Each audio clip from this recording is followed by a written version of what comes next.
त्या वाटेवर थोडेफार कमी जास्त हिस्सा जाईल, प्रॉपर्टी जाईल, हा ज्याच्या ज्याच्या प्रारब्धाचा भाग आहे, त्याच्या कर्तृत्वाचा भाग आहे. विनाकारण त्याला जास्त मिळालं म्हणून आपण खुदखुद करू नका, विनाकारण तिरस्कार करू नका. आपल्या प्रारब्धानं परमेश्वरानं आपल्याला जसं दिलं त्याप्रमाणे आनंदाने राहा आणि नक्कीच प्रामाणिकपणाने मनाला मिळालेला आनंद हे खऱ्या अर्थानं ती धन आहे, ती संपत्ती आहे. बाह्य जगताची किती संपत्ती या ठिकाणी गोळा करून जमा करून ठेवली, ती संपत्ती नाही आहे. जिथं माणसाच्या मनाला प्रसन्नता मिळते, आनंद मिळतो, सुखाची अनुभूती येते, ती खऱ्या अर्थानं धन आहे. आणि ते धन केव्हा राहतं? ज्यावेळी त्या धनाचा उपयोग जर चांगला केला तर, ते धन चांगल्या सत्कर्मी लावलं तर, ते अनुष्ठान करण्यामध्ये, त्या नियोजन करण्यामध्ये आमच्या कमिटीला सहकार्य केलं तर,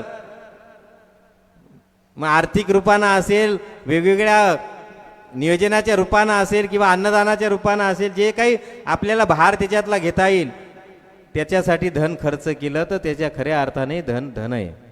धनाची शोभा कशाने? दानानं आहे. म्हणून दान जर केलं तर धन, लक्ष्मी आपल्याजवळ राहते बरं. आणि तिला जर दानाच्या रूपानं, परोपकार्याच्या रूपानं जर खर्च केली नाही तर लक्ष्मी आपल्याजवळ राहत नाही. ती लगेच वेगवेगळे मार्ग काढती आणि वेगवेगळ्या मार्गातून बाहेर पडती. मग आपण म्हणतो असं कसं व्हायले, असं काहून व्हायले, बरोबर आहे की नाही?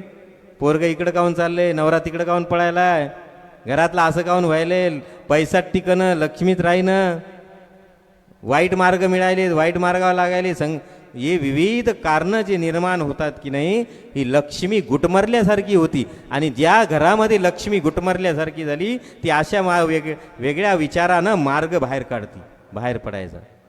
कशामुळं? की तिचा योग्य उपयोग होत नसल्यामुळं.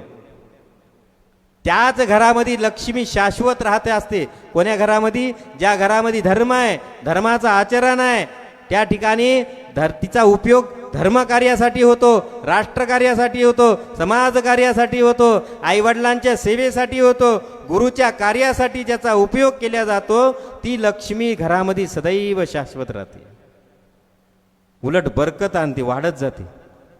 आणि जिचा उपयोग जर या ठिकाणी न घेता तिजोरीत दाबू ठेवून लॉकवर लॉक लावू जर ठेवलं तर ती गुदमरल्यासारखी होती की नाही? मला सांगा, एखाद्या रूममध्ये तुम्हाला कोंडलं, तिथं खिडकी नाही, वारं जायला, हवा जायला जागा नाही, कसं होतं? असं गुदमरल्यासारखं होतंय की नाही? तसंच त्या बिचाऱ्या लक्ष्मीलाही होतंय. म्हणून तिला खर्च